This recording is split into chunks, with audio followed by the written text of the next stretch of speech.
Okay, good morning. Rabbi Furst, Parsha Hashavua, Teruma. Good morning, Roy. How are you today? Good morning, Rabbi Furst. Baruch Hashem. Yourself? Fine, good, Baruch Hashem. Good to see you in Lube, as Hashem will do. Good morning. Morning, Roy. Okay,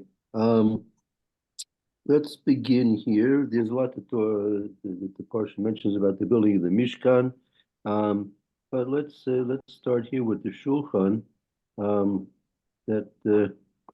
We'll begin. We want to concentrate on a Rashi here in Perek Chaf Hey, Pasuk Chaf Tes. Well, base is 22. And what did you say? 22? 25, 29. Oh, 25. 25, 29. 25, 29. What did I think it was? 25 or 29. I've got a nice picture of the Shulchan. Oh, right. Very Well, good, okay. That's for the bread. For the bread. Yes, Lechem Upanim, exactly. That's Lechem Upanim. right. I'm sorry now, what did you say? 25, 29. 26. I'm getting there. Still 26. 25, 29. Okay. Okay. Let's see, who would like to read the Pasuk and then we'll go into the Rashis. I'll read. Okay. Sisa ki rostav v'chaposav ukeshosav ume naki sav asher yusach bahain. Okay, that's that. So you shall make its dishes and its spoons and its tubes and its supports with which it shall be covered.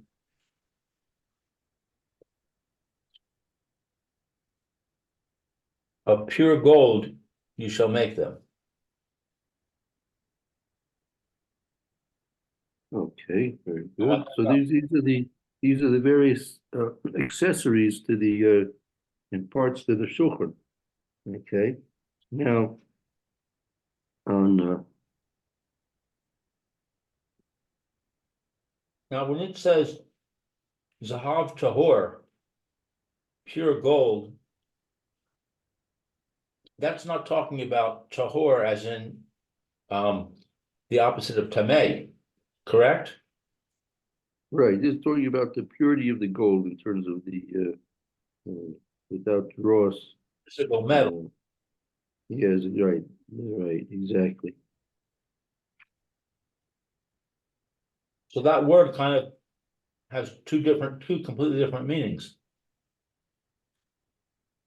Yeah, that's true, right? Tahor can mean in terms of the purity of the substance, and it can be also referring to the spiritual purity of the object, right? Okay. Now, I mean, there's something one of the main understandings that we have in what the Torah is all about is it's coming to teach us, right? Teach us what things that we need to learn and be successful in our lives in this world. So the question is raised that the Mishkan, the construction of the Mishkan was something that was done at the time of Moshe Rabbeinu, and it wasn't really done any other time after that. all the various different things that were needed were built at the time of Klal Yisrael's first year or two in the Midbar. It was constructed then and there. And then after we came into Eretz Israel, when the Klal Yisrael settled Eretz Israel, so they now began to settle different places, and eventually the Mishkan was put into Genizim, right? So there are things that we can still nevertheless learn about, meaning why should we have many parshas, actually probably about 4 parshas, the next 4 parshas dealing with the very many things and details about the Mishkan and the construction of it and the material that it was made of, right? And but nevertheless, we're not going to duplicate that. It's not something which is, so to speak, relevant to our keeping mitzvahs in our day and age, right? So there's quite a lot of time in the Torah that's taken up with the discussion of how and of which to build the Mishkan with, and so nevertheless that the things which were done when the actual building of the Mishkan were relevant to then and only then. Nevertheless, there are lessons which Kadosh Baruch Hu wants us to learn out from that which was done then. And therefore, I assume that's why it's so detailed in the Torah itself. So yeah, these are the parts and accessories of the shulchan, which holds the lechem apanim that was brought every week. It was exchanged on Shabbos from Shabbos. So let's take a look at the Rashi here. How does Rashi start explaining this? Okay. You shall make its dishes and its spoons. Dishes refers to the form which was made in the form of the bread. The bread was made in the shape of a box, open on 2 of its sides. It had a lower surface on the bottom, and he would bend it upwards at this end and that to form something like walls. This is why it is called the bread of surfaces, for it has surfaces looking both ways. Toward the side, on each end of the bread, right? The bread was open. It wasn't the pans in which the bread was baked in. They were open on the outside ends of it. Therefore, you could see the bread on the either side of the pan. Therefore, it's called lechem apanim. right.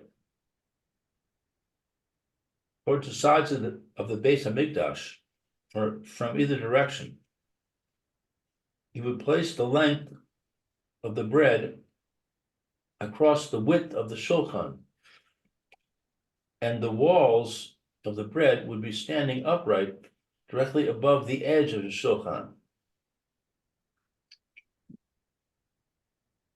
A golden form. They illustrate that in your picture there. You have a clear picture of what that's about in the picture that they give you there in the book. I do have some pictures, but it's hard to follow.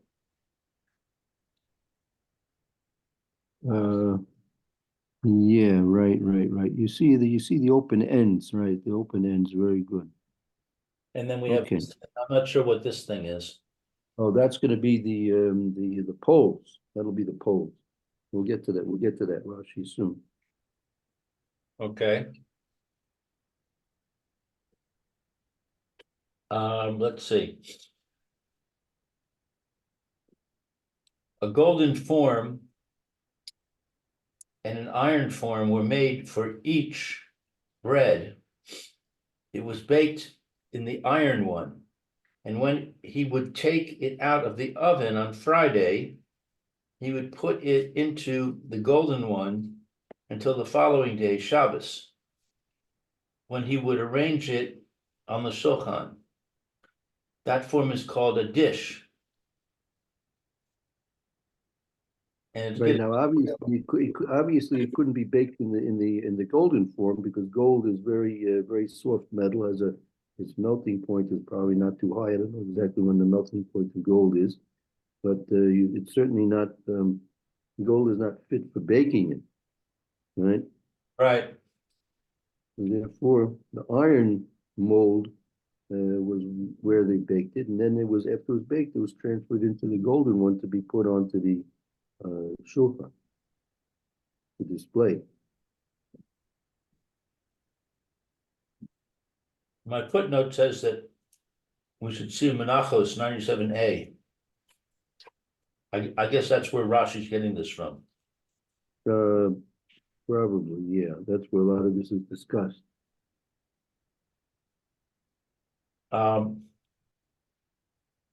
It's spoons. This means bowls in which they put frankincense.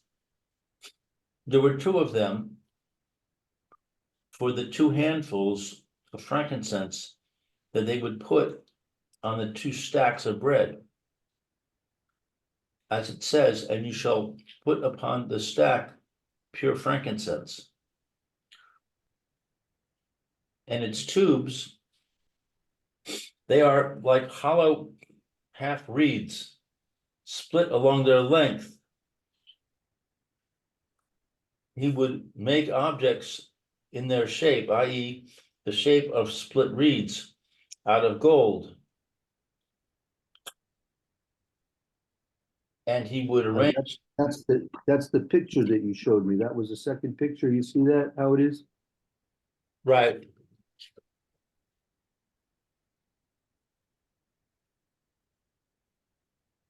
Mhm.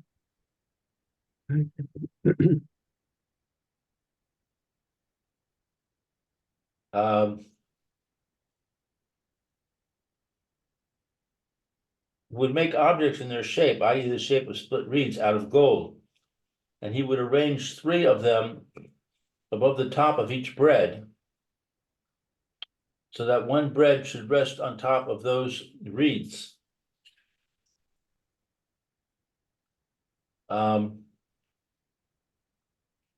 I guess that's these things that look like poles. Yeah, that's right, exactly. Right. That's where that was it didn't have shelves. Rashi's going to explain in a moment or two why it didn't have shelves. It had these poles, and even the poles were cut in half. We'll have to see why they were cut in half. Rashi will explain that as well. So the breads didn't rest on shelves, nor even the poles that they rested in were not whole poles. They were actually half hollow reeds that there was airspace to travel in between the bread and the pole that was holding it up, as Rashi is going to explain in a moment.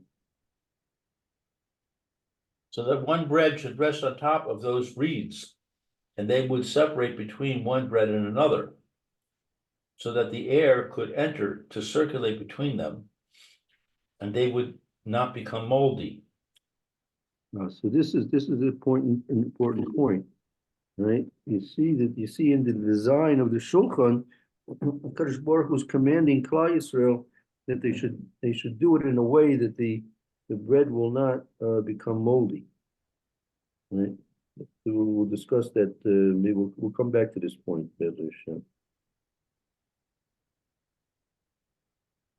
In Arabic, anything hollow is called kasuha, a word similar to kasva, the singular form of ukesosav, after the prefix and suffix have been removed. And it supports, this is to be understood as it is rendered by Targum Onkelos and its bearers. They are branches, golden pegs, i.e. columns of a sort.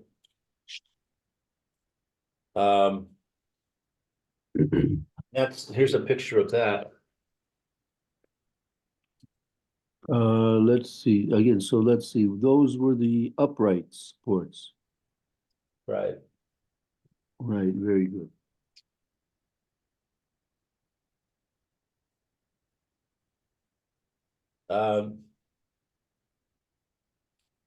And those columns of a sort were standing on the ground and rising considerably above the tabletop. Ah, okay, so there we see them on the ground and rising up to the top. Yeah, those were the upright, those were actually the legs, right? Right, Very good. And they continue on upward, right? right, all the way to the top of the bread, way above the tabletop. Very good.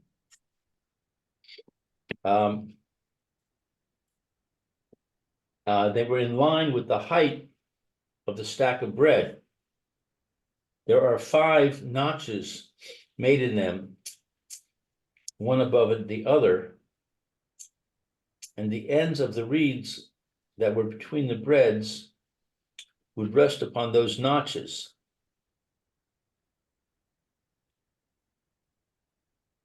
So that the burden of the upper loaves of bread would not weigh heavily upon the lower ones, and they would break.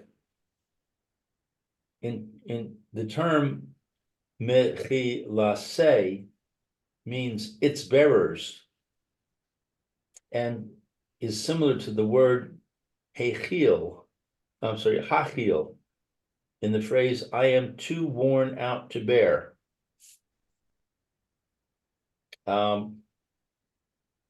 But I do not know how the Hebrew term menakios applies to branches.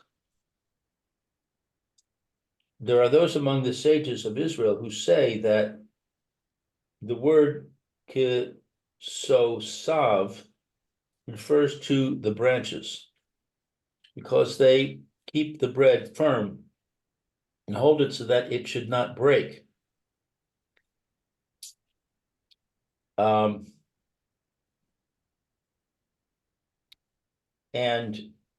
minakiosav are the reeds, because they keep the bread clean so that it not become moldy. But Onkelos, who renders minakiosav as its bearers, expressed the opinion that the one who says that minakios are the branches. Okay, so let's stop here for a moment. So I just want to use a couple of these points in Rashi to illustrate that and how we're supposed to try and learn things which guide our daily lives from here, that the building of the Mishkan, which you would think is very far from what we have to do with our daily lives in terms of keeping Hashem's commandments, right? So, for example, this last these points that Rashi mentioned over here, that they would the Shulchan was designed with the various different struts that they should be independent, and not that the pressure of the whole breads should be bearing down on the lower struts. And therefore, by keeping them independent, right, that relieved the pressure on the bottom ones from the upper ones. The upper ones holding left bread would have less pressure. The bottom ones holding all the breads together would have a lot of pressure on them. So therefore, it's designed, right, to relieve this extra burden that maybe perhaps would be unnecessary. So you see here a big lesson that if you can design something, what if you're designing something, you're trying to do something, right?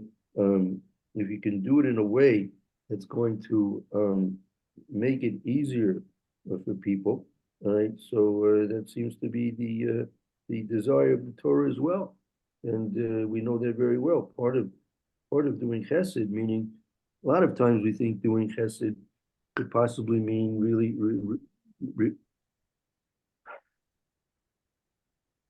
relieving the suffering of people. But sometimes you can do that even before the suffering is brought to fore. I mean, if you have a chance to design something, to do something which would preclude any suffering that could possibly occur. So that's part of the Ratzon of the Kadosh Baruch Hu, the Ratzon of the Torah, the will of the Torah, that you do so. And you see that in terms of the building here of the Shulchan, right? So that's one example. Another example is that many times we think when we're doing things that since if we have enough trust in the Kadosh Baruch Hu, that he's going to, to perhaps we may think erroneously that a Kadosh Baruch Hu will do miracles for us, but that's not necessarily the case. Kadosh Baruch Hu may do miracles if he so fits to see that he's going to do miracles, and we discussed many times. Really, the Ratzon of Kadosh Baruch Hu is that we do not do miracles under normal circumstances. So therefore, our obligation is that we try and minimize the necessity of any miracles that have to take place. How do we see this here? So if you know anything, about the Lechem Apanim, Lechem Apanim was famous for the fact that it would be they would make and prepare the Lechem Apanim on Erev Shabbos, and they would switch the old breads that were on the shulchan for the previous week, and they would replace it with the new ones that were baked fresh Erev Shabbos. And on Shabbos, the breads were exchanged and replaced, and the Kohanim would eat from the old bread. And the miracle was that the bread would be warm and fresh, just as it had been baked the week Erev Shabbos beforehand. Miracle that bread could still be warm from as if it was just baked moments ago. So you see that the bread on a weekly basis was being sustained by Kadosh Baruch Hu through miraculous means. So, but nevertheless, this is the point that's important for us. Nevertheless, we see that in the design of the Shulchan, Kadosh Baruch Hu commands that the Shulchan be designed in a way that the bread should not mold, right? That he designed the separation between the breads and the separation of the breads from the poles that were cut in half, and they were cut like hollow reeds, so there could be air circulation between the poles and the breads. That was in order, as Rashi mentions, he mentions it twice, that was the intention of a Kadosh Baruch Hu to minimize the necessity of a miracle. Yet if you can design something that there's no need for a miracle, apparently that's the will of a Kadosh Baruch Hu, that miracles should not be made and not be done. So that's an important lesson that we see from the design of the poles that were designed to hold up the breads in the lechem apanim in the shulchan. So that applies to us very strongly. When we're doing things, we should try and do things in a way that it doesn't look like a miracle, right? And therefore, Kadosh Baruch Hu can in fact do miracles. We have two types of miracles, as you know. The Ramban, in the end of Parshas Bo, makes a clear statements in terms of the discrimination, the distinction between miracles that are open and public for everyone to see and to know and to realize, and then you have private miracles, and the actually the private non-public miracles are much more important than the public ones, because we, in terms of our desire and necessity to recognize them, we desire and we recognize the silent, unpublic miracles of day-to-day life. So we're realizing clearly, absolutely, how Kadosh Baruch Hu touches our lives in many different ways. And that's what really Kadosh Baruch Hu wants us to do. Obviously, if there's an open miracle like of such a Yam Suf, the 10 Makos in Mitzrayim, grand wonders and miraculous happenings that shook the earth and was known by all people. So that's a phenomenon that no one can ignore. And obviously, the most non-believers can experience that miracle, but the non-believers, they will have a difficulty experiencing those miracles that HaKadosh Baruch Hu does on a very silent daily basis. Only those people who are looking and searching for HaKadosh Baruch Hu, as the Rambam mentions, that the people want to come to Abbas Hashem, there are basically two ways. And then the one is through looking to the Bria, looking into the creation of HaKadosh Baruch Hu and seeing his wonders, and also through his Torah, learning his Torah, and you come to Abbas Hashem. And but again, miracles are not going to be occurring on a constant daily basis in the great wondrous ways of 10 plagues in Mitzrayim and the very many more miracles that took place at the Yam Suf. No, that and the falling of the man in the Midbar, that's not going to occur on a regular basis. But nevertheless, miracles are happening constantly. And in fact, the whole of creation is one big miracle. Just a matter of, is it a miracle which is reoccurring on a daily basis, or it's a miracle that maybe happens only once in all of history? So it's something for us to realize. And the lesson to be taken here with the instruction of the Shulchan is that we're commanded to try and minimize the miracles that the Kadosh Baruch Hu can and will, if necessarily, do, but we're commanded to minimize the necessity of Kadosh Baruch Hu miracles for us. And therefore, the bread was put in a way and stored in a way during that weekly time on the Shulchan in a way that it would not mold, and even though it was going to be miraculously maintained warm through the whole course of the week. Okay, let's continue. I'll tell you what, we're going to now skip to the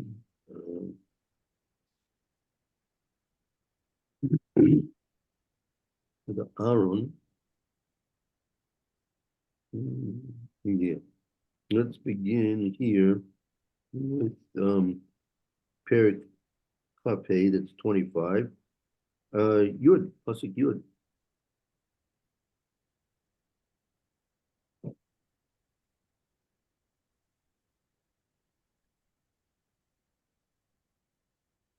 Yeah, go ahead, if you like.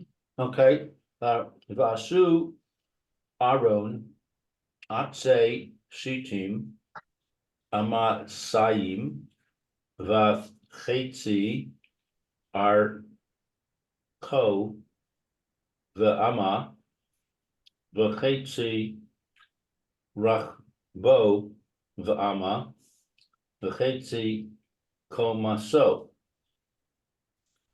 So they shall make an aron of shittim wood, 2.5 amas its length, an amma and a half its width, and an amma and a half its height.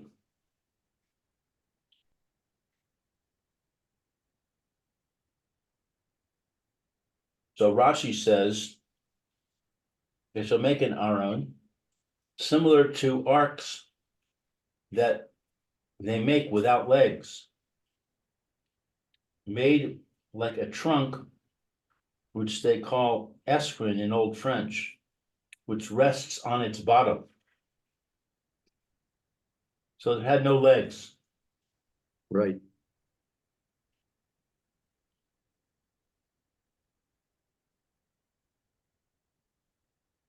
Weiter? Yes.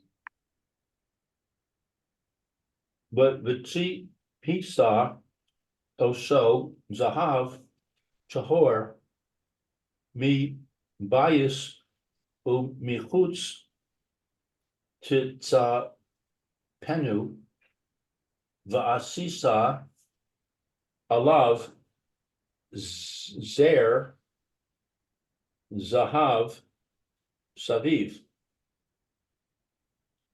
Okay, so and you shall cover it with pure gold from inside and from outside. You shall cover it, and you shall make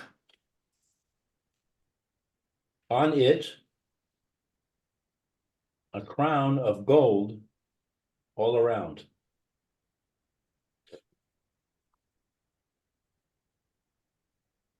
Rashi, Yeah, Rashi, here, please. the Rashi says, from inside and from outside you shall cover it. Bezalel made 3 arks, 2 golden and 1 wooden, 4 walls and a bottom for each.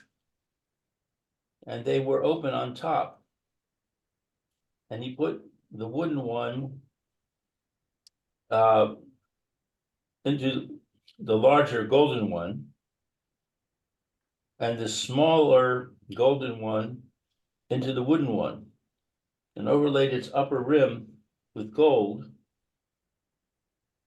And it turns out that it is covered with gold from the inside and from the outside. Now I have a picture of this somewhere. Yeah.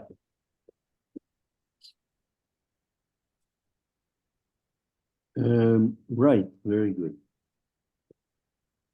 Now, one of the explanations is, the question is, why does it have to be made of 3 boxes, the inner box being wood, right? So one of the explanations is that to make the Aron lighter, that it shouldn't be so heavy.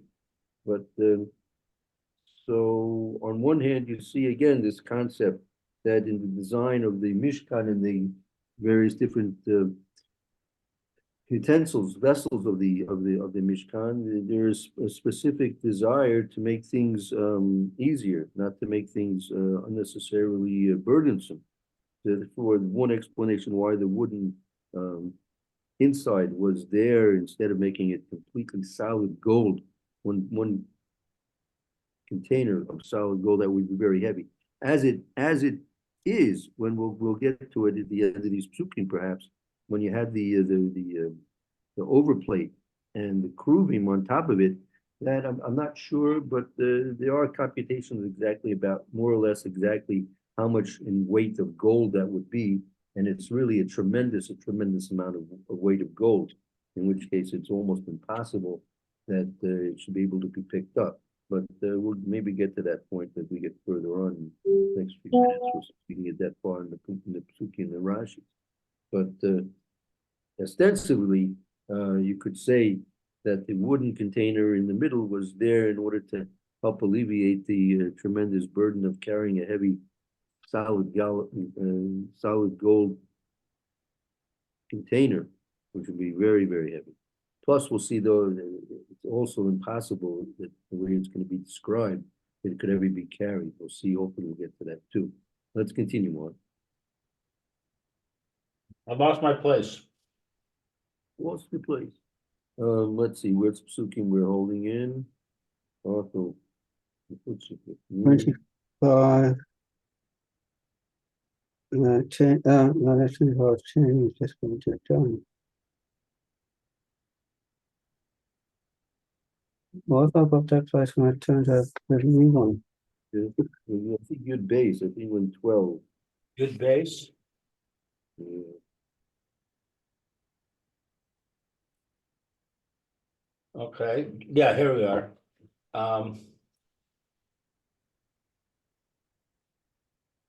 Okay, a short crown going all the way around it, above its edge. For he made the outer golden ark higher than the inner golden one, until it rose opposite the thickness of the lid of the Aron, and slightly above it. When the lid rests upon the thickness of the walls of the Aron, the diadem. Now the diadem is what it's calling the Zer Zahav. Mhm. Okay. Which is the crown.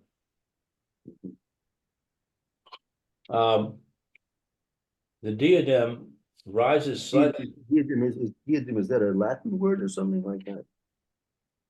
Yeah, I'm not sure. My English is not consistent. Sometimes it says crown, sometimes it says diadem. I'm sorry, where was it again? 20? I'm in the We're middle in, of 11. What, 2011, is it? 25:11. 2511. Well, that's a 25. Hmm.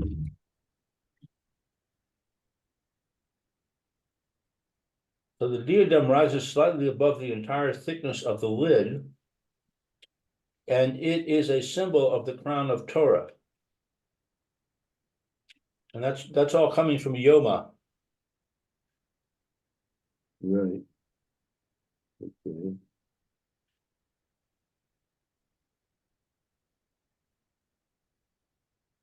Weiter? Yeah, please. Okay, then we're up to 12. Mhm. Vayatzak ta lo arba tabeos zahav v'nasa ta al arba pa'a mosav ushte tabaos al tal o ha I'm sorry ha echas ushte tabaos al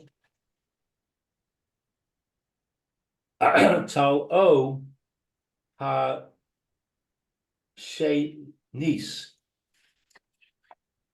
So and you shall cast for it 4 rings of gold and place them on its 4 corners, 2 rings on one side and 2 rings on the second side.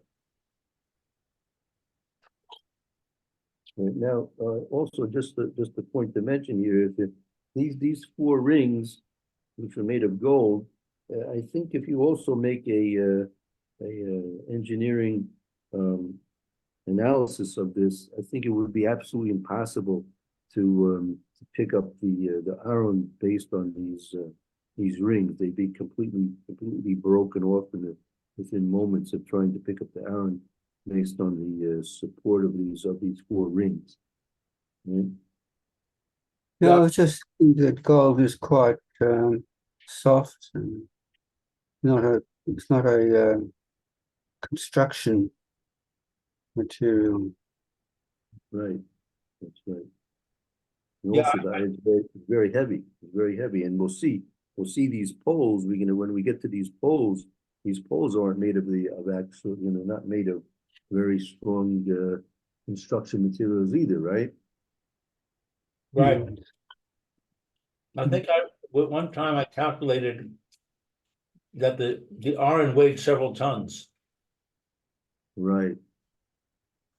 Right. So really, if you do a real engineering analysis of the iron and also with the other kalim, it's what's being designed here and what's happening is really something which is miraculous. But okay, let's continue on. Something to think about here. It seems a little odd, given that we're saying that Hashem wants to avoid miracles. There's so many miracles involved here.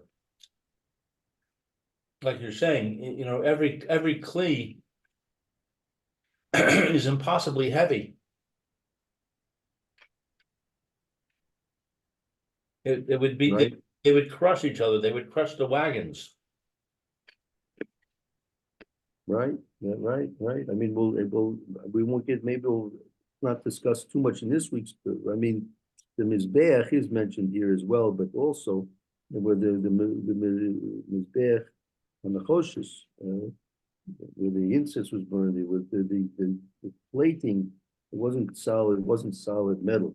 It was a plate of gold, and the Gemara mentions that all the years that it was being used, it never, by rights, it should have been melted away, the plating, right? So that's constantly throughout this, there's constant miracles that are being described to us, And it's worthwhile trying to understand the contrast between, for example, the tremendous open miracles that took place in Mitzrayim, the Ten Makos, the Yamsuf, and tremendous open miracles. And here you could really, without too much thought into it, you could really pass by all the tremendous miracles which are really being described to us.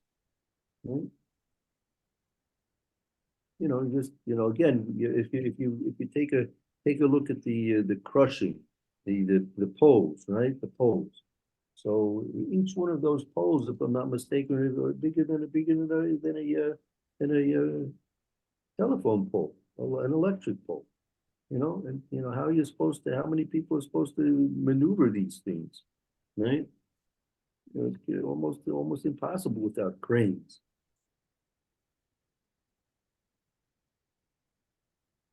Nevertheless, that's what was going on. That was taking place on a regular basis in the midbar. Yeah. So I think one of the big lessons is that you have to realize that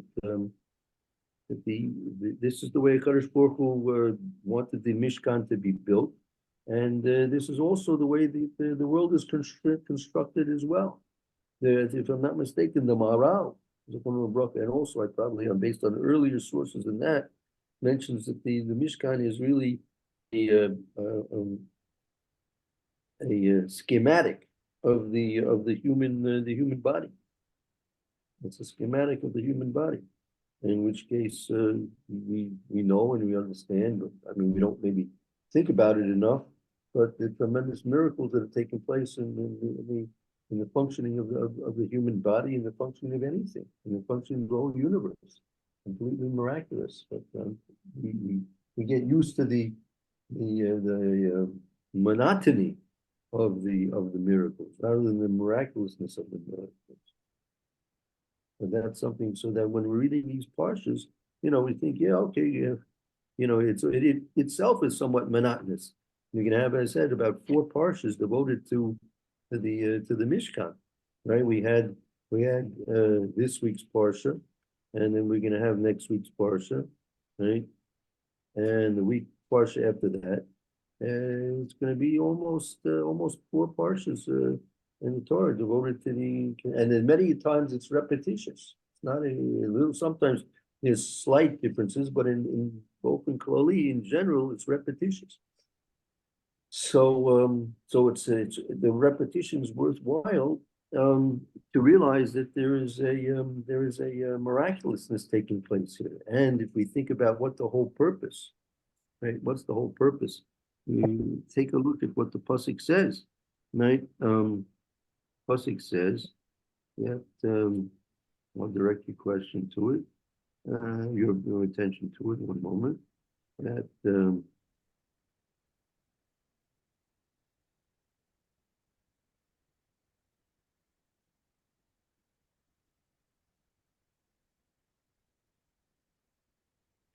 that's 25 again in our chapter. Pasuk Ches, the 8th. 25, chapter 25, verse number 8. This is the whole purpose of it. They shall make for me a sanctuary so that I may dwell among them. That's it. Right? Right. Kadosh Baruch Hu will dwell amongst us. And so that's the greatest miracle of all, that there should be the presence of a Kadosh Baruch Hu amongst us. Right? So, and that's the whole purpose. That's the whole purpose. If a Kadosh Baruch Hu, if through our efforts in fulfilling Kadosh Baruch Hu's commands, his will, his desire, if through that we allow, so to speak, that the divine presence enters our lives, both individually and collectively, that's the whole purpose of life.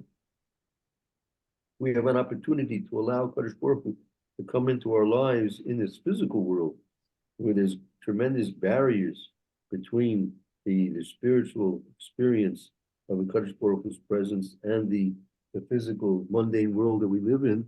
So when this existence will now move into the phase of spiritual existence. So we'll have that much more to relate to when we're there, collectively and individually. So that's the whole purpose of this world. When we're in this physical world, we allow Kadosh Baruch Hu to dwell amongst us.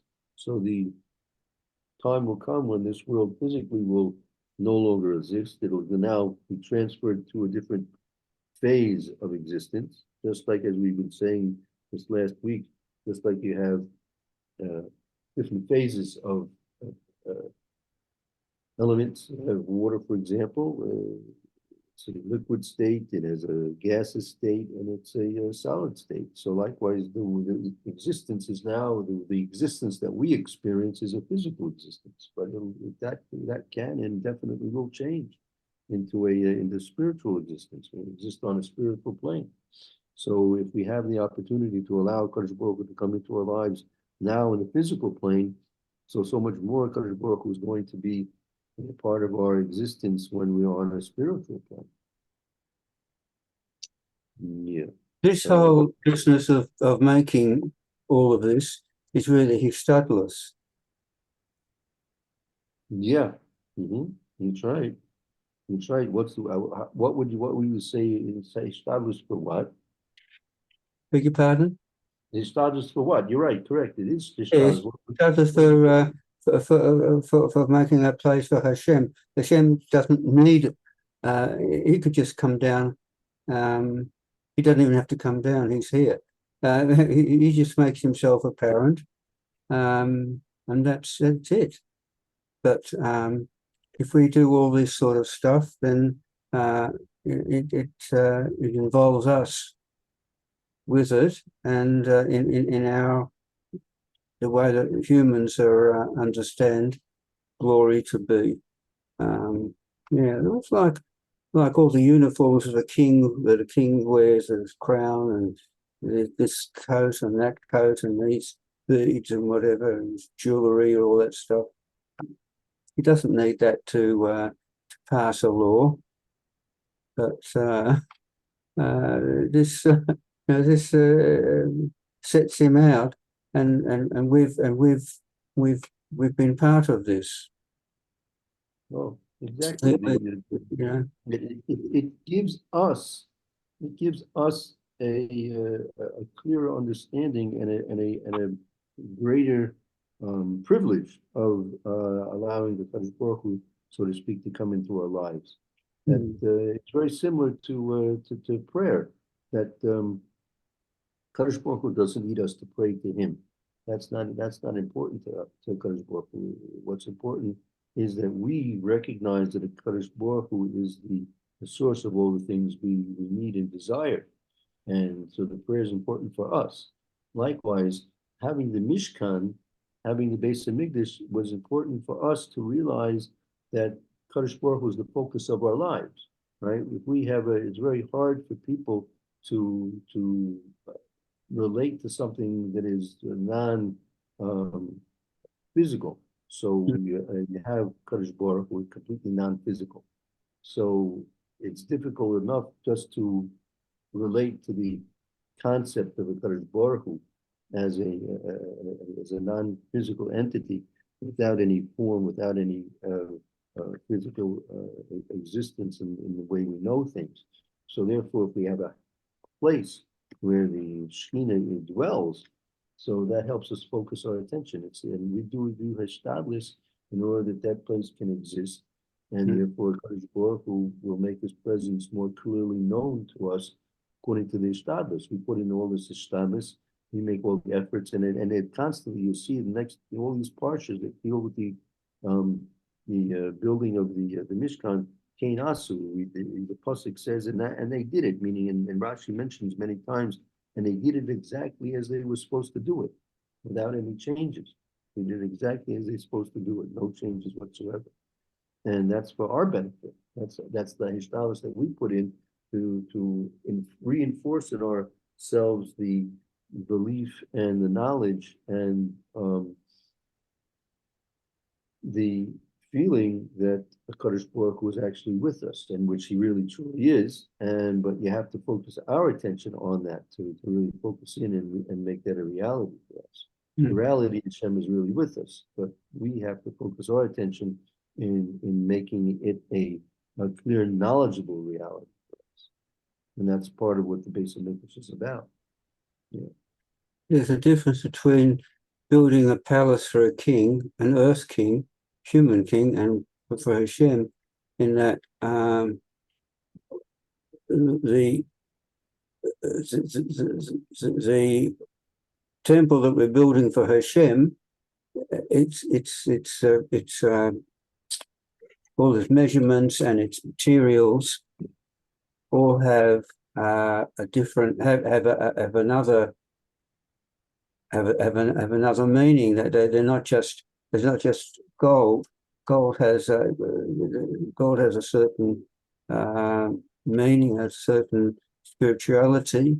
So is wood. So is the skin of the Leviathan and things like that. And if we are able to analyze all of this, we'd go crazy.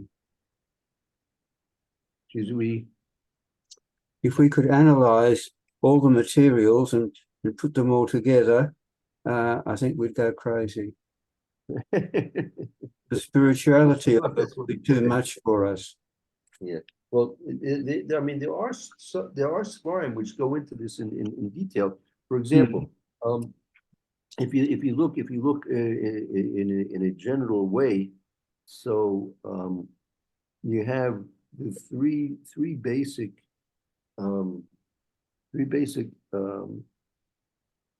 construction materials. You have those which are based on things which are inanimate, meaning the gold and the silver and the koshes, right? You have that, and then you have the other things which are made from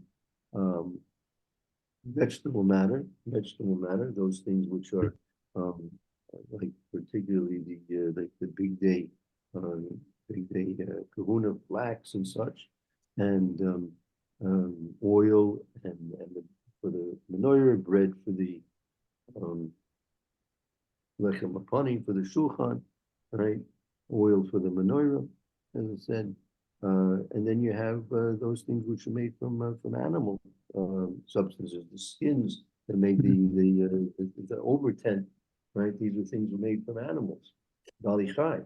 So you see that there's a connection between all the various different elements of the building blocks of the world we live in, and they were all brought to fore, and they were brought into the Mishkan,